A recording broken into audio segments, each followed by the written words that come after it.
What's good, y'all, and welcome to another vid.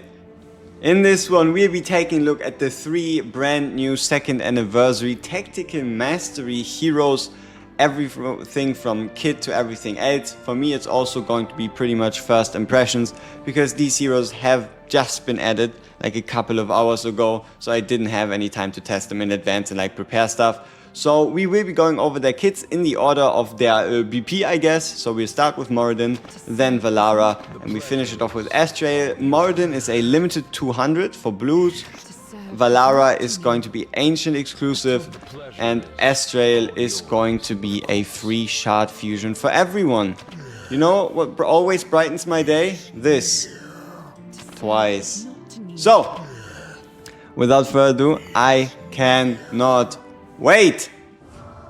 They call me cruel, those who grovel before the light. They call me evil, those who command, deluded with visions of power. So I choose what they fear. Judgment. Let their false idols be raised. Let their false prophets be silenced.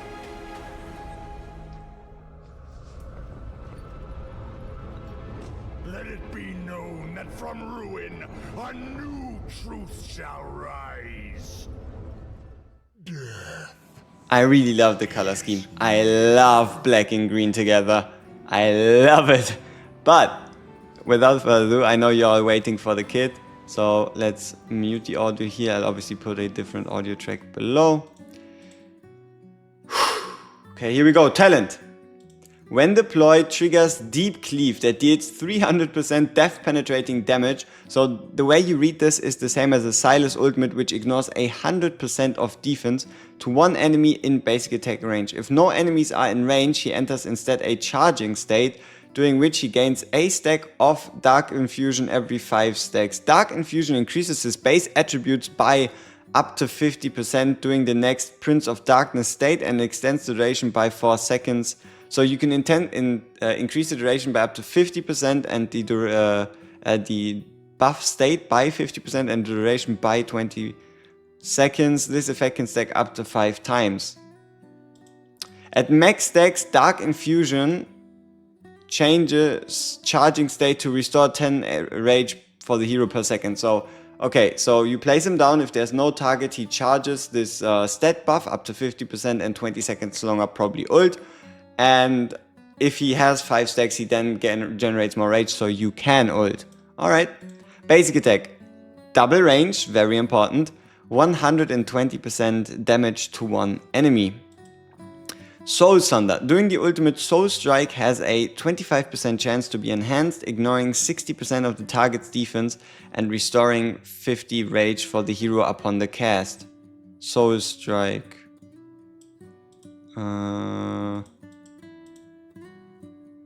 Doing the ultimate, I will probably know about it at that point. Okay, after maintaining the Prince of Darkness state for 60 seconds in total, the hero permanently gains a 50% damage increase. Each enemy killed reduces the time needed by 5 seconds.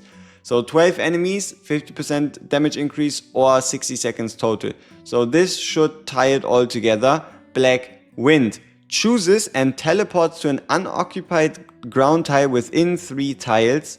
Upon arrival, you trigger a Whirlwind Strike dealing 600, again depth penetrating damage to one enemy within 2 tiles of the hero, and you enter the Prince of Darkness state. Prince of Darkness. Basic attack becomes Soul Strike dealing 320% damage. When charging his power during the Prince of Darkness state, okay, Moriden grants 1.6% rage regen per second to allies within 2 tiles. Okay, I guess so he can help others prepare their ultimates, but that's only if he does an attack.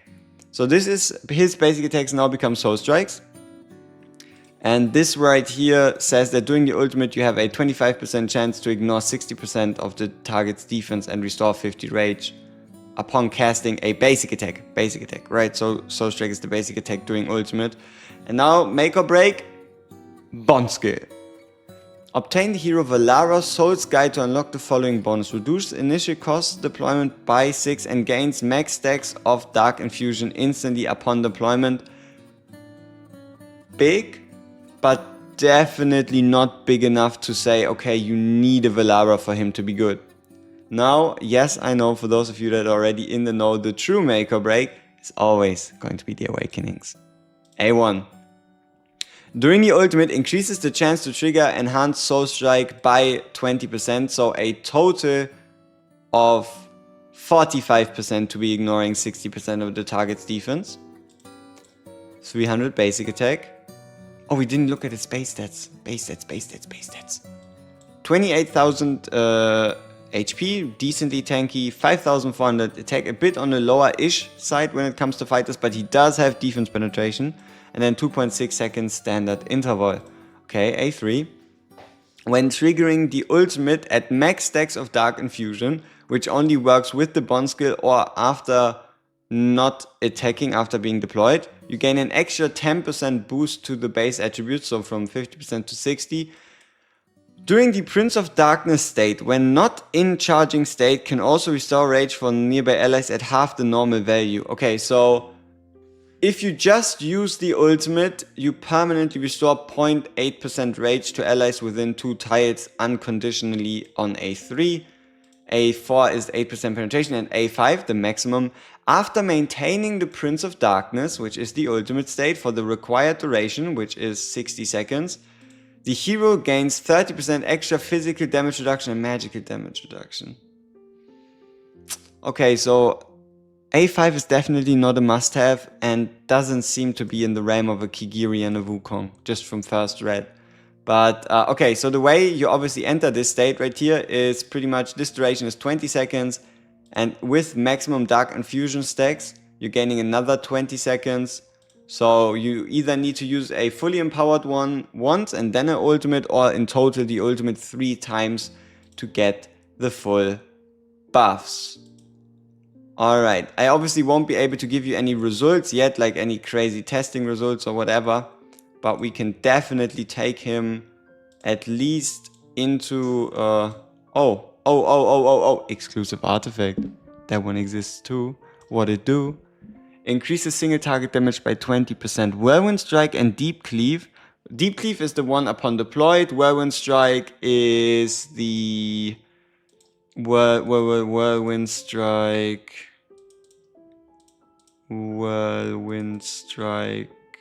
It's the ability of the ultimate. So either upon deployment or upon using the ultimate, you inflict physical and magical vulnerabilities on enemies for 15 seconds. It depends on the uptime, right? If he can keep that up every 15 seconds, and if these vulnerabilities potentially increase, that is obviously a great difference to what it's currently at. So let's quickly bring this artifact to 25 and see if it's worth your spheres. Number one, it is already really good, and that is just solely because it gives physical damage, single target damage increase, right? Just because it gives single target damage increase, it is already pretty damn good. Now the real question is, does it just go to 30% and stay at the same? Because if it does, it won't be as much of a difference between a plus 10 and a plus 25. So here we go, 24, 25. Let's equip him. Let's take on Guild Boss 3. Take everybody else out. Get ourselves Moriden. Put in a couple Nightmare Fodder units. Where's Torador? Bing, bang, boom. Then get a Diao and an Elowen. Diao. Alright, let's see what you can do. Let's see what my boy can do on his own, alone. Let's check it out.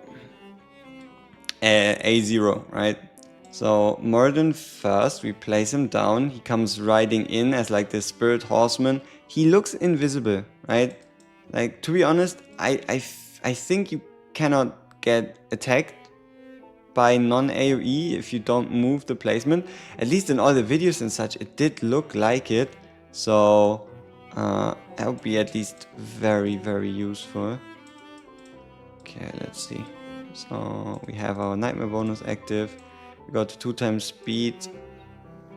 And then what happens if you auto ultimate? Where does he go? Ah, he just stays. Okay, interesting.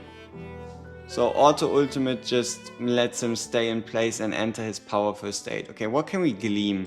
Here we have the attacks, and you see this like extra instance of damage should be, yeah, whenever it's like higher, it's the 60% defense card. Here we have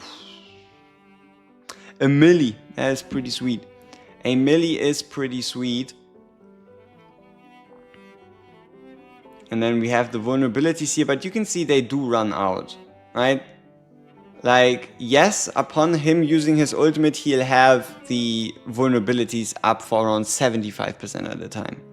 He'll have the vulnerabilities up for around 75% of the time. Other noticeables, obviously the big hit upon transforming, which could help you with, for example, trying to break through a shield. And then, yeah, you have a lot of defense ignore, so you can probably build them with 1 or 2 pieces of crit damage and still be totally fine. And even in like high defense content like Abyss 1, he should be able to perform, though I am pretty curious about his results. Yes, we could look at overall statistics, but that ruins the fun for me, you and everybody else. Yes, you could extrapolate how much blood does equal what, but let's see if we can notice anything else, anything specific. So he's pretty much just stabbing away, right? He's pretty much just stabbing away, doing his normal cuts. He is generating his rage at a normal pace. And he also definitely doesn't enter like this infused state, right? Because for the infused state, there couldn't be an enemy for the first, what was it? Every 5 seconds a stack? 5 times. So for the first 25 seconds, there shouldn't be like an enemy in this line. So I can obviously see this being really, really good in Morik's Hall of Illusion, right? He's a ground-based unit. There's way too many ground-based tiles there. You can just use him pretty much as your like one and done boss killer. Let's see what he did. A0.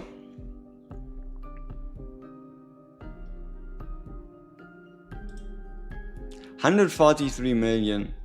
Respectable. Respectable 143 million is definitely higher than what you see from like an A0 Wukong, A0 Kigiri and such. Though we did already look at the talents and at the awakenings, and it doesn't look like he has like any super crazy scaling ones, because this is hard to trigger. This one's really nice, right? The A one's really nice. If this was extra damage dealt rather than reduction, this would be quite great. And then this one right here. So the only scaling mechanic he has is if he is in 60 seconds for the Health Envoy. Set-wise, we did have him in quite a good set. So 4-stat, 4-stat, 4-stat, 4-stat. Infernal Roar should work just fine, considering he is,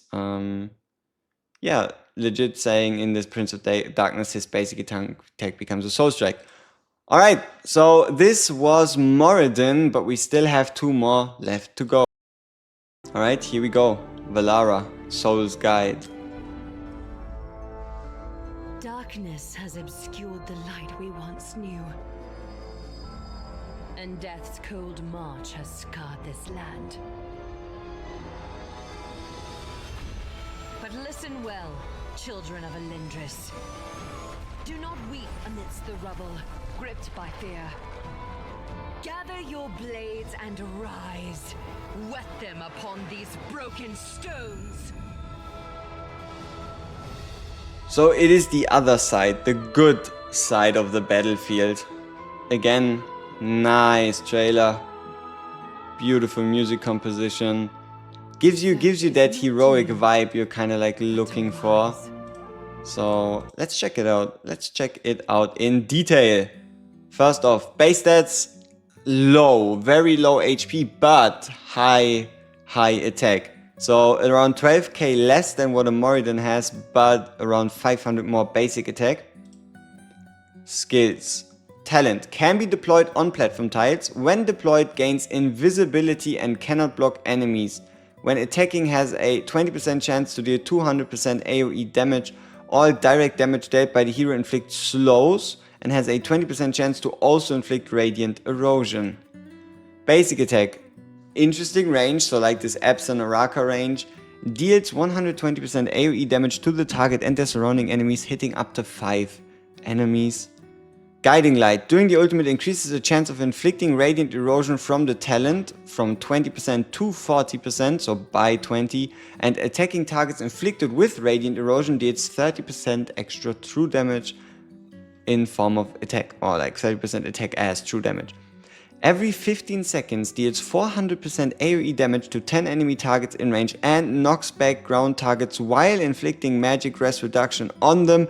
The talent's radiant erosion is guaranteed to be inflicted with this attack. So every 15 seconds you're guaranteed to inflict the radiant erosion at a duration of 10 seconds. So you have like a 5-second downtime if bad RNG. You have the increased damage in arena passive, so AoE arena is probably gonna be shivering in its boots. Passive Bond skill. Obtain Moriden to unlock the following bonus effect. Reduces initial deployment cost by 5. During the ultimate, if there are no enemy units in range, restores 8% rage every 2 seconds. So at maximum, it's going to take you 26 seconds to fully restore from 0 if there are no enemies without any other rage sources. That is not bad. Wings of Pegasus can choose, so we can see like a preview, can choose and move to a deployable tile within 4 states and then remove the invisibility, increase the attack range to probably this range right here, so we fill out the 2 tiles on the side, you can check it out, we move, yeah, I'm guessing it's the 2 tiles to the side. And deals 260% AoE damage to 10 enemies, which each attack the talent inflicts enhanced slow, so 50% rather than 25%. Okay, so she's definitely not a single target threat. She's not going to be relevant for Guild Boss 1, Guild Boss 2, but she is most likely, as Moriden, going to be the perfect combo to take on the new Dark Sewers map, right? To take on the maps, as I would like to call them. A1. When enemies enter attack range, you inflict a stack of radiant erosion on them, and attacking targets with radiant erosion inflicts 25% magic rest ignore. Seems really good. Seems like you really want that. A2. 5% attack. A3. During the ultimate, becomes immune to the first instance of damage taken. After triggering this effect, reduces all damage taken by 50%. So I guess some survivability, and you can survive one-shots once if you trigger her ultimate. A4 is the penetration, and A5 deals 20% increased damage to targets inflicted with slow and control effects. Okay, so you kind of want the A1. The A3 is situation, and if you can make it to the A5, you're getting a better damage boost. She is probably going to be absolutely, I mean, she might have the potential to be absolutely disgusting in GVG. It heavily depends on will she be able to hit air, how does deploying her in GVG actually work, how does she trigger her ultimate, where does she go. But okay, so she's definitely not like a Wukong Kigiri single target threat. Interesting, and also it doesn't quite look like you need Moriden for her, but you should have a Moriden if you're also going to use her. Okay, let's check out Astrael. Astrael, basic stats, same HP as Moriden, bit higher attack 2, I guess, 2 tile range, 18 cost, skills, talent. The basic attack has a 30% chance to become a deep bite, which deals 190% damage to one enemy twice, so single target capability, and inflict 20% physical damage taken on the target. When shielded, the trigger chance increases to 50%. Uh-oh, Northerner shield support, Elder rework, deal 120% damage to one enemy once. After casting the ultimate, grants a shield equal to 130% of the hero's attack to the hero and one adjacent ally with the lowest HP percentage. Upon gaining the shield, dispels all debuffs and while the shield exists, gains attack interval decrease. attack interval decreased, reduces attack interval by 10%, just like that.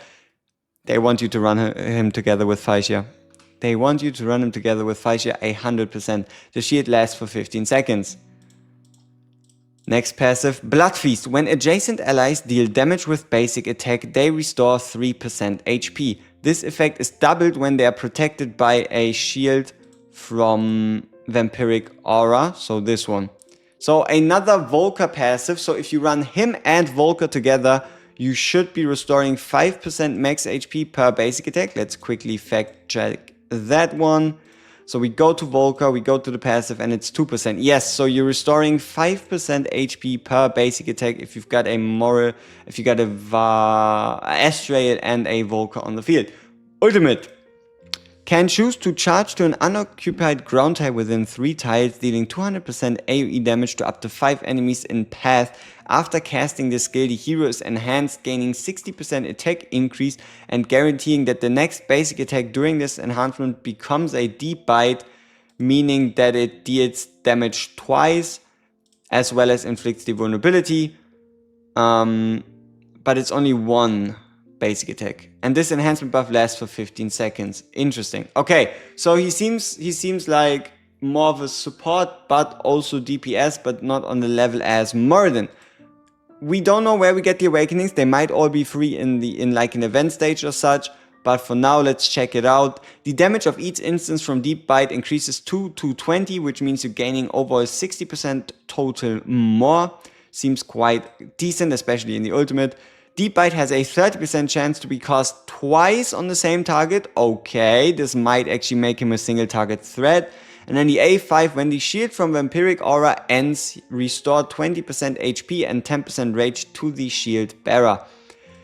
I gotta be honest with you, he definitely has his space in the Nightmare faction. He can probably replace a Volker because he gives like a bit better HP restore and he gives the same vulnerability. He does do better single target than her, where she does AoE. Running both together seems a bit overkill. And then lastly, if you get him to high awakenings, he might actually be a damage threat. But it does feel like he's kind of waiting, you know? He's waiting for the ascension of Mr. Elder to the strongest lord in the game. Right? And then he'll strike. Interesting kids. I hope you enjoyed this one, and I'll be giving you testing as soon as possible. Peace!